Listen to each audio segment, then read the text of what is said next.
Lara Secondary College, once a shining example of education in Victoria, now ruled by an autocratic man with an iron fist. But just how did this happen? Join myself, Lyndon Basham, on a journey through hell.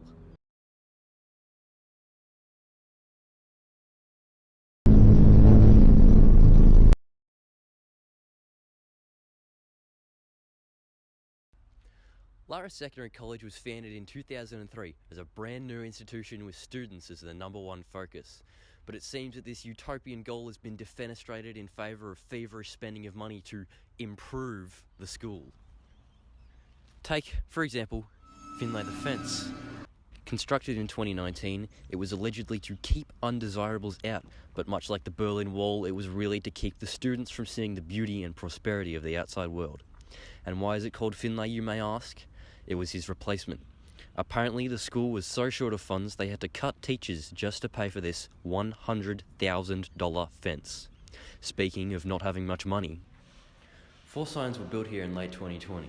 It cost the school several $100s, which they did not have at the time. They had to hold an emergency casual dress day just to raise the funds. These signs, they're stupid, they're ridiculous.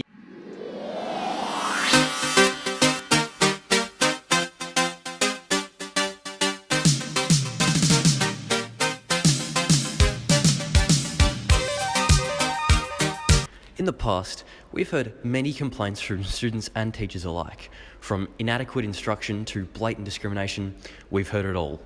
Here are a few that we'd like to highlight. Many of the rooms don't have heaters or blinds or are in a state of disrepair. The level of punishment is exponentially worse than the infringement. The school spends money on bullshit and on important things, and one that we'd like to focus on today, lunchtimes are far too short.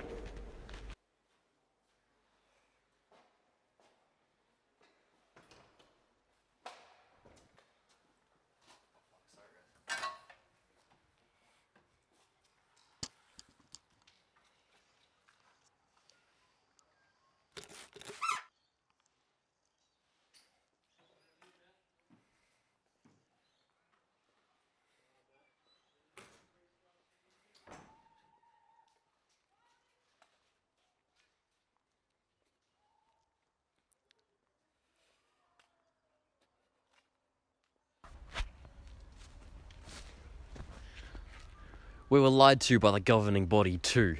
They came around and surveyed us, asking if we wanted to go home 15 minutes earlier. Of course, most of us said yes. What we didn't realise was what we'd be losing. 35 minutes less breaks, 20 minutes more classroom. It was horrifying. It was disgusting. We felt lied to. We felt used. Is that really what you want in a student body?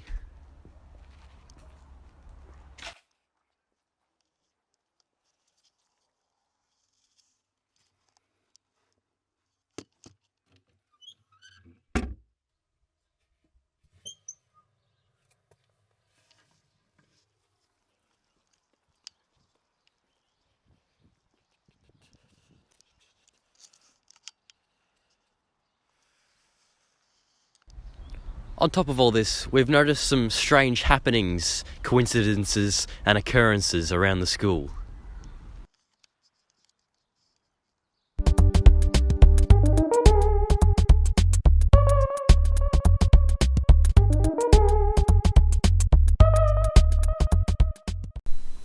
This is the room where the faculty and the SRC have their meetings, but who knows what goes on behind closed doors here?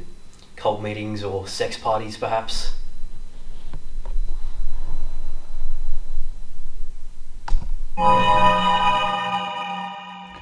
That's right, the Eye of Ra, the feminine counterpart to the sun god, Ra, and a violent force that subdues his enemies, much like dictators use oppressive force to subdue their subjects. Here at Regional Geographic, we don't believe this is a coincidence. The sun god. On the topic of heating things up, here in 311, a breakfast club used to run every Tuesday and Friday for those who are financially disadvantaged. Free toasted sandwiches and juice for anyone who came, and a chance to socialise early in the morning. But as soon as the new party gained power, this program was cut for unknown reasons.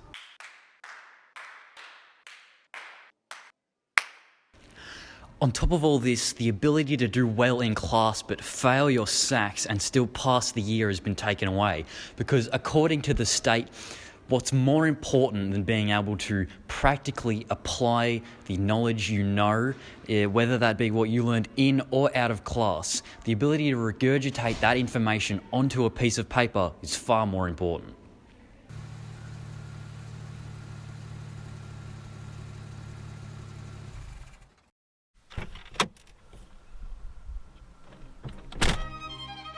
And these deaf ears, this lack of student voice goes even further than that. The SRC has no power to make important changes, and the ones they do are pitiful and useless. When their suggestions are for the benefit of all people, they are ignored. We don't get more sunshades, we don't get more benches or blinds, we get bad inspirational messages. And the stupidity of the SRC cannot be understated, because despite the fact that they have people from many nationalities, and despite the fact that they have people from across the spectrum of sex and sexual orientation, the practical applications of diversity have not yet been met. The only people picked are the creme de la creme of the student body. They fail at representing the lower and even the intermediate echelons of this school. And that's right, the people are picked, not voted, picked. The highest achievers, the goody two-shoes, the best students. It's in the name, the Student Representative Council, yet they fail at that more than they fail at bringing us benefits.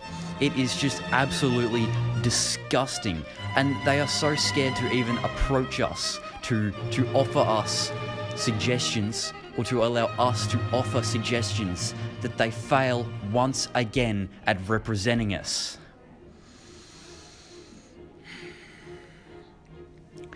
So many programs are cut and opportunities squandered, all because the SRC doesn't represent the students. I really hope that was recording.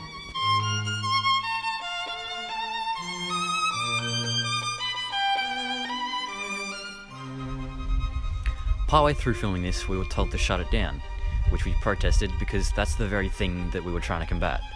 But imagine that, a place so scared of criticism that it has to mute anyone who speaks out against it. Must be a coincidence.